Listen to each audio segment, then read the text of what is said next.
ওম শান্তি। 27/9/2024 প্রাতঃমুরলি। ওম শান্তি। বাপ-দাদা মধুবন। বাবা বলেছে, মিঠে বাচ্চে, ইয়াদের মেহনত তোমাদের সবাইকে করতে হবে। তো আমাদের সবাইকে কি করতে হবে? ইয়াদের মেহনত। তোমরা নিজেকে আত্মা ভেবে আমি এক বাবাকে ইয়াদ করো, তো আমি তোমাদের সব পাপ থেকে মুক্ত করে দেব। তো বাবা আজকে আমাদের কি বলছে? তুমি নিজেকে আত্মা ভেবে আমাকে ইয়াদ করো, তাহলে আমি তোমাদের সব পাপ থেকে মুক্ত করে দেব। প্রশ্ন, সবার সদ্গতির স্থান কোনটা? কোন জায়গা সবার সদ্গতির স্থান, যার মহত্ব সারা দুনিয়ার মানুষ জানতে পারবে? কোন স্থানের মহত্ব সারা দুনিয়ার মানুষ জানতে পারবে এক সময়? উত্তর, আবু ভূমি হলো সবার সদ্গতির স্থান। তোমাদের ব্রহ্মা কুমারীদের সামনে ব্র্যাকেট মে লিখ সকতে হো। তো বাবা বলছে তোমরা ব্রহ্মা কুমারীদের পরে ব্র্যাকেটে লিখতে পারো, এটা হলো সর্বোত্তম তীর্থস্থান। ব্রহ্মা কুমারীকে সামনে সামনে সর্বোত্তম তীর্থস্থান ব্রহ্মা কুমারী, এরকম লিখতে বলছে বাবা। সারা দুনিয়ার সদ্গতি এই আবু থেকেই হবে। সবার সদ্গতিদাতা বাবা আর আদম মানে ব্রহ্মা এখানে বসে সবার সদ্গতি করে। আদম অর্থাৎ আদমি, সে দেবতা না। বলে না আদম বিবি বা অ্যাডাম ই, তো আদম মানে আদমি, মানে এখানে ব্রহ্মা বাবা হলো আদম, আদমি, সে কোনো দেবতা না। তাকে ভগবানও বলা যায় না, ভগবান তো শিব বাবা। ওম শান্তি। ডবল ওম শান্তি, কারণ এক হে বাপ কি, একটা ওম শান্তি হলো বাবার আর একটা হলো দাদার। বাবাও ওম শান্তি বলছে তো দাদাও বলছে, তো দুটো আত্মাই আছে না এই শরীরে, তো সে হলো পরমাত্মা আর এ হলো আত্মা। ববি লক্ষ্য বতলাতে। তাহলে ব্রহ্মা বাবা তো লক্ষ্য বলে যে আমরা পরম ধামের রহবাসী। তো শিব বাবা ব্রহ্মা বাবা দুজনেই এরকম বলে। বাবাও বলে ওম শান্তি, তো দাদাও বলে ওম শান্তি, আবার বাচ্চারাও বলে ওম শান্তি। অর্থাৎ আমরা আত্মারা শান্তি ধামের নিবাসী।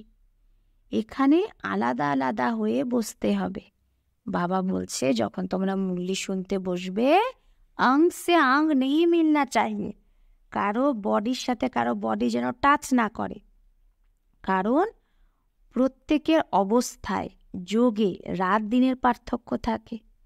কেউ খুব ভালো ইয়াদ করে, কেউ একদম ইয়াদ করে না। তো যে একদম ইয়াদ করে না সে হলো পাপ আত্মা, তমপ্রধান। আর যে ইয়াদ করে সে হয়ে গেল পুণ্য আত্মা, শতপ্রধান। তাহলে অনেক পার্থক্য হয়ে গেল না? ঘরে ভালে একসাথে থাকো, কিন্তু তাও তো পার্থক্য থাকে না। তাই তো ভাগবতে আসুরি নাম গাওয়া হয়। এই সময়েরই কথা এগুলো। কেউ আসুরি গুণ সম্পন্ন, তো কেউ দৈবী গুণ সম্পন্ন। বাবা বসে বাচ্চাদের বোঝা, এটা হলো ঈশ্বরীয় চরিত্র, যেটা ভক্তি মার্গে গাওয়া হয়। সত্যযুগে তো কিচ্ছু ইয়াদ থাকবে না, সব ভুলে যাবে। সত্যযুগে আমাদের কিচ্ছু মনে থাকবে না। বাবা এখন শিক্ষা দেয় আমাদের। সত্যযুগে তো একদম এই জ্ঞানটাই ভুলে যাবে। তারপরে দাপরে শাস্ত্র আদি বানাবে আর চেষ্টা করবে রাজযোগ শেখার। দাপর থেকে আমরা শাস্ত্র বানাই আর রাজযোগ শেখার চেষ্টা করি, কিন্তু রাজযোগ তো কেউ শেখাতে পারবে না। সেটা তো বাবা যখন আসবে সম্মুখে তবেই এসে শেখায়। তোমরা জানো কিভাবে বাবা রাজযোগ শেখায়। আবার 5000 বছর পরে এইরকমই বাবা বলবে। কি বলবে? মিঠে মিঠে রুহানি বাচ্চা। এরকম কখনো কোনো মানুষ মানুষকে বলতে পারবে মিঠে মিঠে রুহানি বাচ্চা? না, দেবতারা দেবতারকে বলতে পারবে, দেবতারাও দেবতাদেরকে মিঠে মিঠে রুহানি বাচ্চা বলতে পারবেন। এটা এক শিব বাবাই বলতে পারবে। এক রুহানি বাবাই রুহানি বাচ্চাদের বলে। একবার পার্ট বাজাও, তারপরে 5000 বছর পরে আবার সেই পার্টই তোমরা বাজাবে। কেন? কারণ তোমরা ধীরে ধীরে সিঁড়ির নিচে নামতে থাকো, নামতে নামতে যখন 5,000 বছর হয়ে যায় আবার সে একই পার্ট বাজে। তোমাদের বুদ্ধিতে এখন আদি মধ্য অন্তের সমস্ত রাজ আছে। জানো সেটা হলো শান্তিধাম বা পরমধাম। আমরা আত্মারা ভিন্ন ভিন্ন ধর্মের সব নাম্বার বার সেই পরমধামে থাকে, নিরাকারী দুনিয়ায়। যেরকম স্টার, আকাশে তারা দেখো না কিরকম দাঁড়িয়ে থাকে, কিচ্ছু দূর থেকে দেখা যায়, উপরে কোনো জিনিস নেই, ব্রহ্মতত্ত্ব। তাই বাবা বলছে তার উপরে কোনো তো জিনিসই নেই, ব্রহ্মতত্ত্ব আছে। এখানে তোমরা ধর্তিতে দাঁড়িয়ে আছো, এটা হলো কর্মক্ষেত্র। এখানে এসে তোমরা আত্মারা শরীর নিয়ে কর্ম করো। বাবা বোঝায় তোমরা যখন আমার থেকে বর্ষা পাও তো 21 জন্ম তোমাদের কর্ম কি হয়ে যায়? অকর্ম। বাবার সম্পত্তি পেয়ে গেলে 21 জন্ম আমাদের কর্ম কি হয়ে যায়? অকর্ম। কারণ সেখানে রাবণ রাজ্যই হয় না, সেটা হলো ঈশ্বরীয় রাজ্য, যেটা এখন ঈশ্বর স্থাপন করছে। বাচ্চাদের বাবা বোঝাতে থাকে শিব বাবাকে ইয়াদ করো, তাহলেই স্বর্গের মালিক হতে পারবে। স্বর্গ তো শিব বাবাই স্থাপন করেছে না, তো শিব বাবাকে আর সুখধামকে ইয়াদ করো।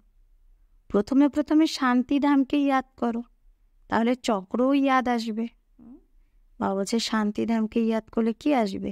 চক্রও ইয়াদ আসবে, যে আমরা এরপরে সত্যযুগে যাব, তারপরে ধীরে ধীরে কিভাবে চক্রটা ঘুরবে।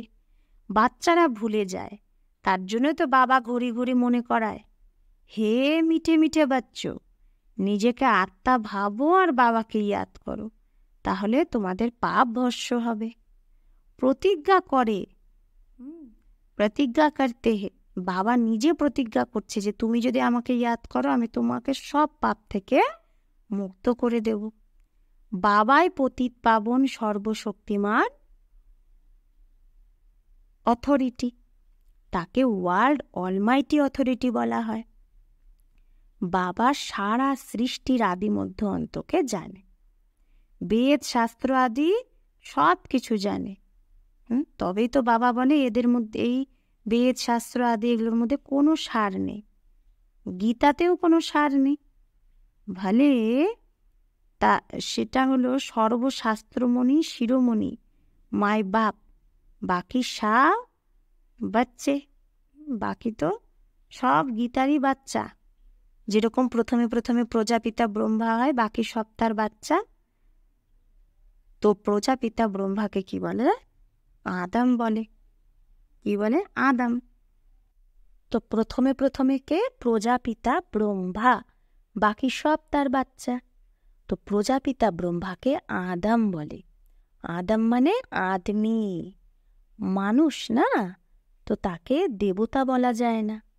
অ্যাডামকে আদামও বলে।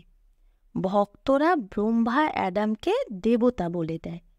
বাবা বসে বোঝায় অ্যাডাম অর্থাৎ আদমি, না সে দেবতা না ভগবান। তাহলে ব্রহ্মা না দেবতা না ভগবান, সে একটা মানুষ। লক্ষ্মীনারায়ণ হলো দেবতা। ডিটিজম প্যারাডাইজে আছে, প্যারাডাইজ মানে স্বর্গে দেবী দেবতারা। নতুন দুনিয়া না, তো সেটা হলো ওয়ান্ডার অফ দি ওয়ার্ল্ড। তো বাবা বলছে মধুবন নতুন দুনিয়া মানে সত্যযুগ কি ওয়ান্ডার অফ দ্য ওয়ার্ল্ড, পৃথিবীর আশ্চর্যতম জিনিস। বাকি তো যে দুনিয়ায় বলে না 7 ওয়ান্ডার্স, বাবা বলছে সেগুলো সব মায়ার ওয়ান্ডার। দাপরের পরে মায়ার ওয়ান্ডারই হয়। দাপর থেকে কি মায়ার ওয়ান্ডার শুরু হয়। ঈশ্বরীয় ওয়ান্ডার হলো হেভেন, স্বর্গ, যেটা বাবাই স্থাপন করে, এখন স্থাপন হচ্ছে। এই যে দেলবাড়া মন্দির, এর ভ্যালু কেউ জানে না। মানুষ যাত্রা করতে যায়, তো সব থেকে ভালো তীর্থস্থান হলো এই দেলবাড়া মন্দির। তোমরা লেখো না ব্রহ্মাকুমারী ঈশ্বরীয় বিশ্ববিদ্যালয় আবু পর্বত, তো ব্র্যাকেটে এটাও লেখা উচিত সর্বোত্তম তীর্থস্থান। কারণ তোমরা জানো সবার সদ্গতি এখান থেকেই হবে, এটা কেউ জানে না। যেরকম সর্বশাস্ত্রময়ী শিরোমণি গীতা, সেরকম সর্বতীর্থর মধ্যে শ্রেষ্ঠ তীর্থ হলো আবু। তো মানুষ পড়বে এইটা, আর তখন তাদের অ্যাটেনশন যাবে যে বাবা এখানে কি লেখা আছে। সারা ওয়ার্ল্ডের তীর্থের মধ্যে যত তীর্থ আছে, এটা হলো সব থেকে বড় তীর্থ, যেখানে বাবা বসে সবার সদ্গতি করে। তীর্থ তো অনেক আছে, গান্ধীরও সমাধি, তাকেও তীর্থ বলে। গান্ধীর সমাধিকেও মানুষ তীর্থ ভাবে। সবাই গিয়ে সেখানে ফুল আদি চড়ায়। তারা কিছুই জানে না, তোমরা বাচ্চারা জানো না। তো তোমাদের এখানে আবুতে এসে মনের মধ্যে কত খুশি হওয়া উচিত। আমরা হেভেনের স্থাপনা করছি। এখন বাবা বলে নিজেকে আত্মা ভেবে আমাকে ইয়াদ করো।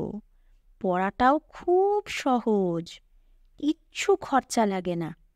তোমাদের মাম্মার কি 1 পয়সাও খরচা লেগেছে?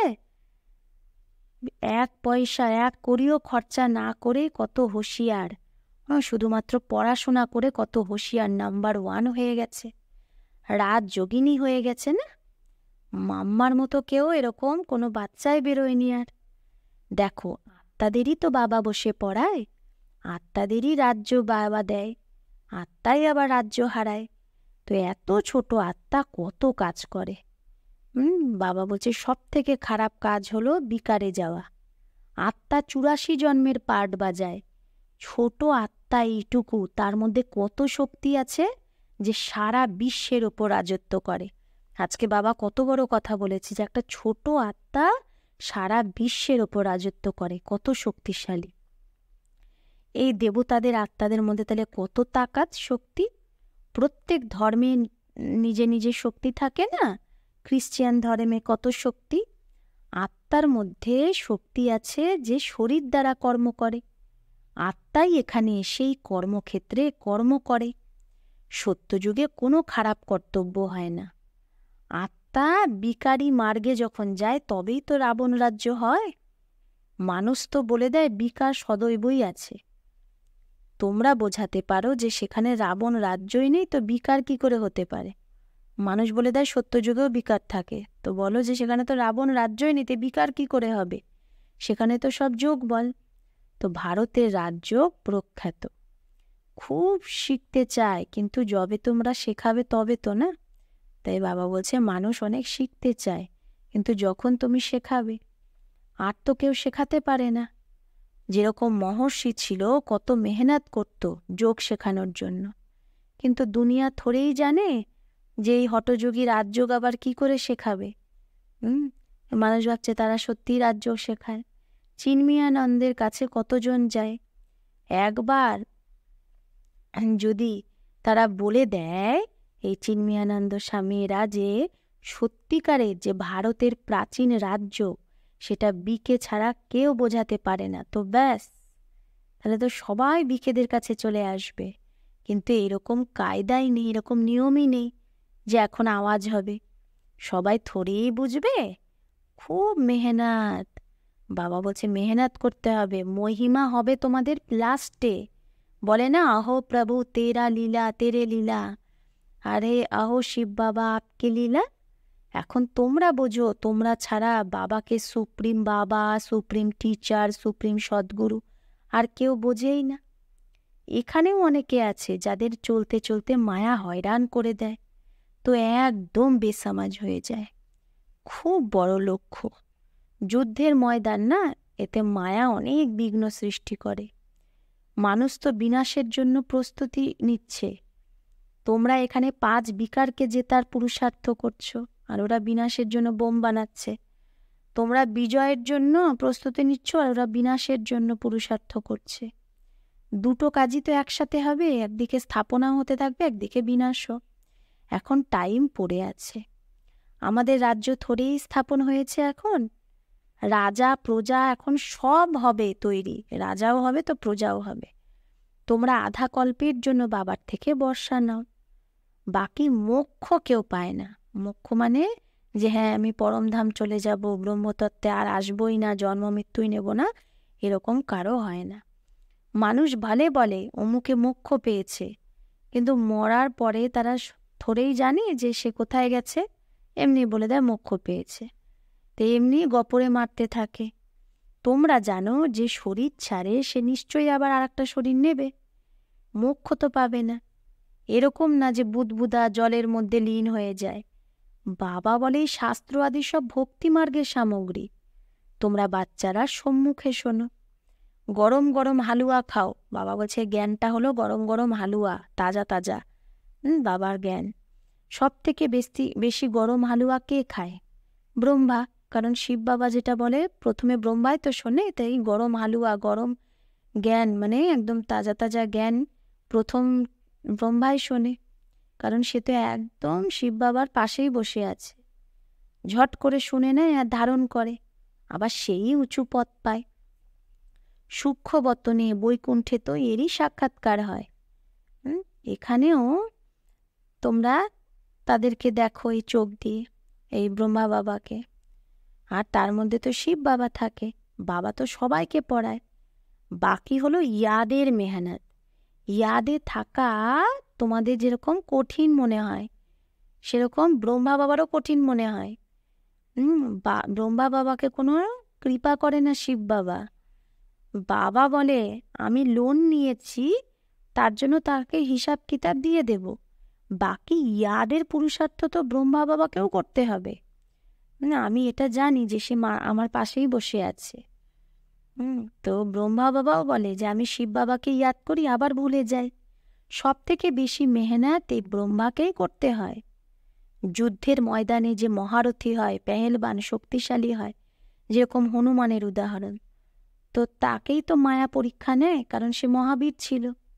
তো যে যত বেশি পেহেলবান, শক্তিশালী, তাকে মায়াও বেশি পরীক্ষা নেয়, তুফান বেশি আসে। বাচ্চারা লেখে বাবা আমার এই হয়, এই পরীক্ষা আসে। বাবা বলে এগুলো তো সব কিছুই হবে। বাবা রোজ বোঝায় খবরদার রহে না, সাবধানে থাকো। লেখে বাবা মায়া খুব তুফান নিয়ে আসে। কেউ কেউ দেহ অভিমানী হয় তো বাবাকে বলেই না, তোমরা এখন অনেক আকালমান ধাও, বুদ্ধিমান। আত্মা পবিত্র হলে আবার শরীরও পবিত্র পায়। আত্মা কত চমৎকারী হয়ে যায়। প্রথমে তো গরিবই এই জ্ঞান ওঠায়। বাবাও তো গরিব নিবাজ না। বাকি তো ধনীরা পরে আসবে, দেরিতে আসবে জ্ঞানে। তোমরা বোঝো যতক্ষণ না আমরা ভাই বোন হব, ততক্ষণ ভাই ভাই কি করে হব? প্রথমে তো শরীর দ্বারা বুঝতে হবে আমরা ব্রহ্মার সন্তান, ব্রহ্মা কুমার কুমারী, ভাই বোন। তবে তো আত্মিক স্থিতি ভাই ভাই আসবে। প্রজাপিতা ব্রহ্মার সন্তান তো ভাই বোনই হলাম না। তারপরে বাবা বোঝায় এবার আত্মা আত্মা ভাই ভাই ভাবো। তো এটা হলো লাস্টের সম্বন্ধ। তারপর ऊपर भी भाइयों से जाकर मिलेंगे। বাবা বলছে এ পিছারি কা সম্মান। তারপরে কি হবে? উপরেও ভাইদের সাথে গিয়েই মিলবে। তারপর সত্যযুগে নতুন সম্বন্ধ শুরু হবে। পরমধামে তো আমরা আত্মারাই মিলবো না ভাইদের সাথে। তো সত্যযুগ থেকে আবার নতুন সম্বন্ধ শুরু হবে। বাবা বলছে সত্যযুগে এই যে চাচা, মামা, শালা আদি এগুলো এত সম্বন্ধ থাকেই না। সম্বন্ধ খুব হালকা হতা है, মানে খুব কম সম্বন্ধ থাকে। ফির বাড়তা যাতা है, ফির ধীরে ধীরে কি হয় বাড়তে থাকে। এখন তো বাবা বলে ভাই বোনও না, ভাই ভাই ভাবা উচিত। নাম রূপ থেকেও বের হওয়া উচিত। এই যে এ ভাই এ বোন এটা থেকেও বের হওয়া উচিত। বাবা ভাইদেরকেই পড়ায়। প্রজাপিতা ব্রহ্মা, তবেই তো ভাই বোন হলো না। শ্রীকৃষ্ণ তো নিজেই বাচ্চা, সে কি করে ভাই ভাই বানাবে? গীতাতেও এই কথা নেই। এটা হলো একদম নিয়ারা জ্ঞান। তো ড্রামায় সব এগুলো সেট আছে। 1 সেকেন্ডের পার্ট আর 1 সেকেন্ডের সাথে মেলে না। কত মাস, কত ঘন্টা, কত দিন পাস হতে হবে, আবার 5000 বছর পরে এইরকমই পাস হবে। কম বুদ্ধি যার, সে তো এত ধারণা করতে পারবে না। তাই বাবা বলে এটা তো খুব সহজ, নিজেকে আত্মা ভাবো, বেহদের বাবাকে ইয়াদ করো, পুরানো দুনিয়ার বিনাশও হতেই হবে। বাবা বলে আমি আসি তখন যখন সঙ্গম যুগ, তোমরাই দেবী দেবতা ছিলে। এটা তো জানো যে যখন এই দেবী দেবতাদের রাজ্য ছিল তখন আর অন্য কোনো ধর্ম ছিল না। এখন তো এদেরও রাজ্য নেই আর। अच्छा, मीठे मीठे सिकिलधे बच्चों प्रति मात पिता बाप दादा का याद प्यार और गुड मॉर्निंग। रूहानी बाप की रूहानी बच्चों को नमस्ते। हम रूहानी बच्चों की रूहानी मात पिता बाप दादा को याद प्यार, गुड मॉर्निंग और नमस्ते नमस्ते नमस्ते। শুক্রিয়া বাবা, আপকো লাখ লাখ শুক্রিয়া। ধারণার জন্য মুখ্য সার 1, এখন লাস্টের সময় চলছে, বাপাস ঘরে যেতে হবে, তাই নিজের বুদ্ধি নাম রূপ থেকে বের করতে হবে। লাস্ট টাইমে এখন কি করতে হবে? ঘরে যাওয়ার আগে নাম রূপ থেকে নিজের বুদ্ধি সরাতে হবে। আমরা আত্মারা হলাম সবাই ভাই ভাই, এই অভ্যাস করতে হবে। দেহ অভিমানে আসা যাবে না। 2, প্রত্যেকের অবস্থা আর যোগে রাত দিনের পার্থক্য, তাই আলাদা আলাদা হয়ে বসতে হবে। বাবা বলছে প্রত্যেকের যোগের অবস্থা আলাদা, তাই না, স্থিতি আলাদা, তাই সবাইকে কি করতে হবে? আলাদা আলাদা হয়ে বসতে হবে। হ্যাঁ, কারো গায়ে কারো বডির সাথে বডি যেন, শরীরের সাথে শরীর যেন টাচ না হয়, অঙ্গ অংশে না লাগে, অঙ্গের সাথে অঙ্গ যেন না লাগে। পূর্ণ আত্মা হওয়ার জন্য ইয়াদের মেহনত করতে হবে। বরদান, বাবার ভালোবাসায় নিজের মূল কমজোরিকে যে কুরবান করে সেই জ্ঞানী তু আত্মা ভাব। তো যে বাবার ভালোবাসায় মানুষ কি করে? সব কিছু কুরবান করে দেয়। তো বাবা বলছে তুমি বাবার ভালোবাসায় যদি মূল কমজোরি তোমার যেটা, সেটাকে কুরবান করো, তাহলে জ্ঞানী তু আত্মা ভাব। বাপদাদা দেখে এখনো পর্যন্ত 5 বিকারের ব্যর্থ সংকল্প মেজরিটির চলে। হ্যাঁ, 5টা বিকারেরই ব্যর্থ সংকল্প মেজরিটি বাচ্চার চলে। জ্ঞানী আত্মাদের মধ্যেও কখনো কখনো নিজের গুণ বা বিশেষতার অভিমান চলে আসে। প্রত্যেকে নিজের মূল কমজোরি বা মূল সংস্কারকে জানেও সেই কমজোরিকে বাবার ভালোবাসায় কুরবান করে দেওয়া, এটাই হলো ভালোবাসার প্রমাণ। বাবাকে ভালোবাসছে তার প্রমাণ কি? নিজের কমজোরি বাবাকে দিয়ে দিতে হবে। স্নেহী বা জ্ঞানী তু আত্মা বাবার ভালোবাসায় ব্যর্থ সংকল্পকেও ন্যায়ছাবার করে দেয়। যে বাবার স্নেহী আত্মা, যে জ্ঞানী তু আত্মা, সে বাবার ভালোবাসায় কুরবান কি করে দেয়? নিজের ব্যর্থ সংকল্পকেও ন্যায়ছাবার করে দেয়। স্লোগান, সমানের সিটে স্থির থেকে সবাইকে যে সম্মান দেয় সেই মাননীয় আত্মা বানো। তাই বাবা বলছে সমানের সিটের সেট থেকে, স্থিত থেকে সবাইকে সম্মান দিয়ে মাননীয় আত্মা হও। যে নিজে সমানে থাকে সে সবাইকে সম্মান দেয়, আর সেই মাননীয় আত্মা হয়। তাই আমাদের এরকম মাননীয় আত্মা হতে হবে, সবাইকে সম্মান দিতে হবে, নিজে সমানে সিটে সেট থেকে। আচ্ছা, ওম শান্তি।